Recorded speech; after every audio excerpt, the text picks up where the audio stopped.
estão aqui para fazer o debate, para ouvir e também para serem ouvidos, porque lá na secretaria, a nobre secretária não recebeu os conselhos escolares, não quer receber todos.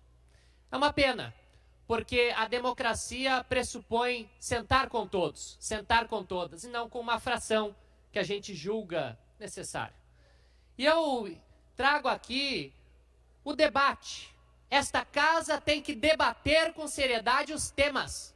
E educação não deve ser objeto de qualquer coisa. A filosofia, por exemplo, está desde o Egito Antigo.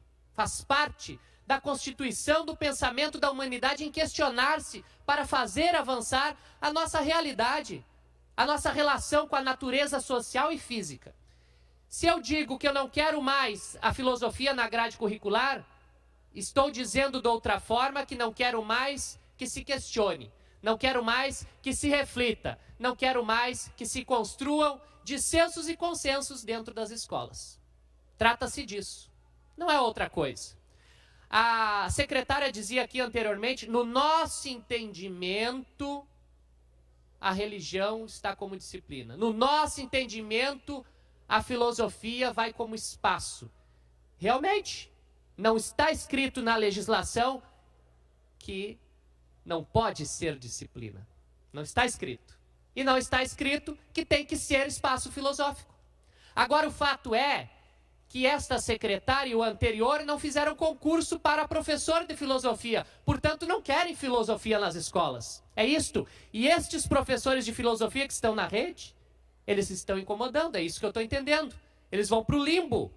Como nós vamos ter profissionais que fizeram concurso para oferecer filosofia e serão colocados em outra coisa?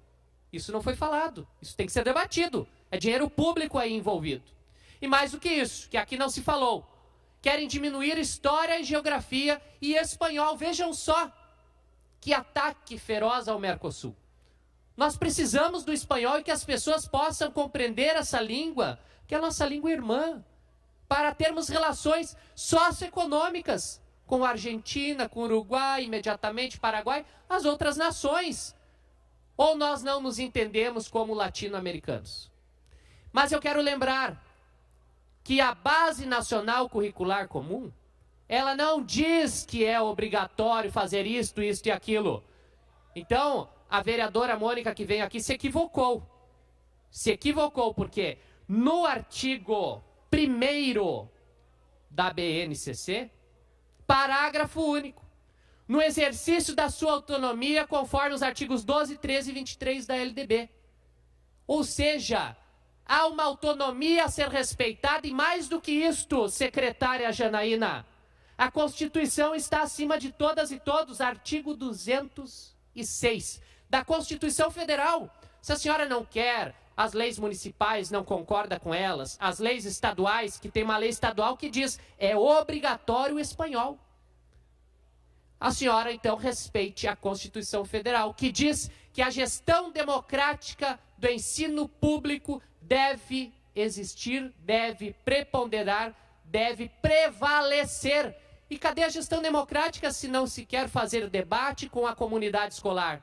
Não existe gestão democrática só com a mantenedora debatendo e impondo, ou mandando para as escolas um processo e depois dizendo, não, nós vamos ver se isso aqui pode, aquilo não pode, isso é outro. Não, isto é imposição, isto é desrespeitar o artigo 206 da Constituição Federal. Isso nós não podemos aceitar de forma alguma. Nós temos que ser também guardiões da Constituição Federal, porque senão a sua proposta poderá sofrer uma ação de inconstitucionalidade, porque o processo, o método, não acudiu à legislação maior. E eu quero também questionar aqui aquilo que a gente sempre fala. Nós temos que olhar para a diversidade. O que é a diversidade?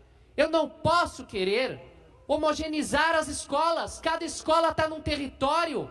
A própria Base Nacional Curricular Comum fala do currículo estar voltado às suas localidades, às suas necessidades. Então, sim, a escola tem que pensar com a sua comunidade. E não é uma coisa na frente da outra. Eu não posso vir e condicionar, olha, a grade curricular vai ser assim. Depois nós vamos debater outras coisas. Não, já está dado. Inclusive o concurso aberto de professores não tem para filosofia, não tem para espanhol. Isso é nocivo à diversidade. Para concluir, Eu governador. sou um defensor do currículo emergencial.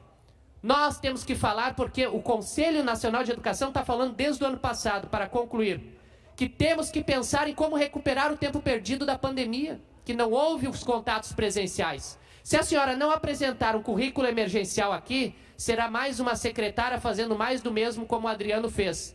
Discutiu, debateu, propôs mudanças paliativas. Não foi na raiz do problema. Raiz do problema hoje é abandono, evasão, fome, miséria e a falta do direito à aprendizagem, porque quando faz faltar professor na escola, falta o direito à aprendizagem.